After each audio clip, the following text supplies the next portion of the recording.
শ্যামলের আজ বাড়ি ফিরতে একটু দেরি হয়ে গেল।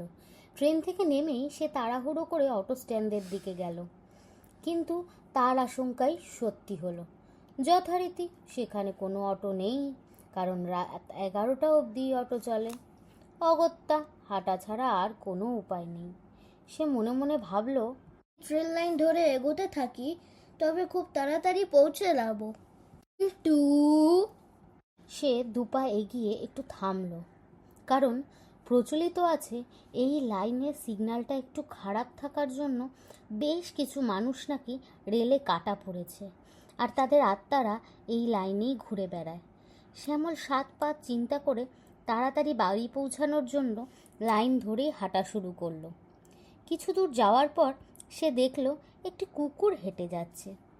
শ্যামল সেটার দিকে পাত্তা না দিয়ে নিজের মতো এগোতে থাকলো।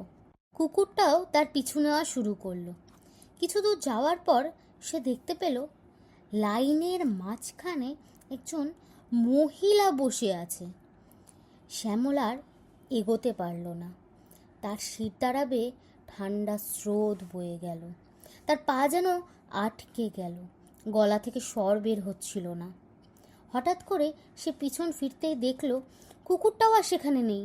সে আরও ভয় পেয়ে গেল। আবার যখন সে সামনে তাকালো, তখন দেখল সামনে সেই মহিলাটিও আর নেই। সে ভয়ে আটকে উঠল। খানিকক্ষণ পরে সে ভাবল সে হয়তো ভুল দেখেছে। সে আবার লাইন ধরে চলতে শুরু করলো।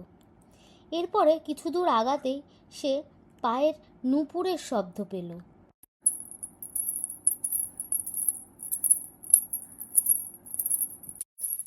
কেউ যেন তার সামনে পিছনে ঘোরাঘুরি করছে।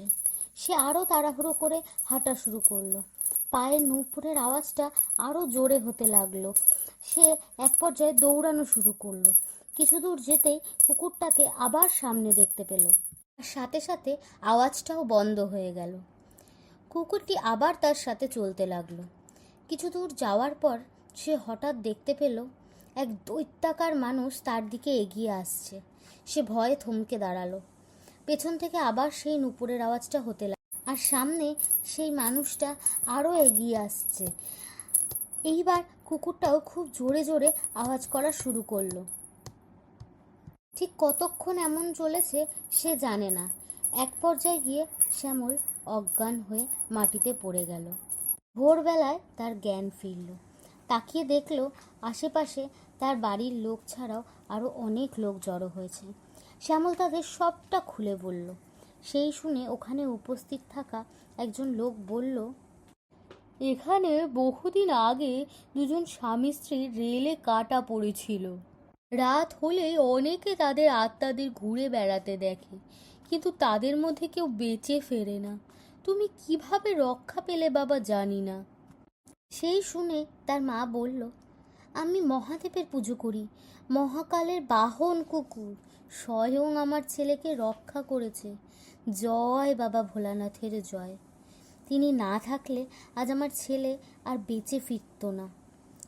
তারপর থেকেই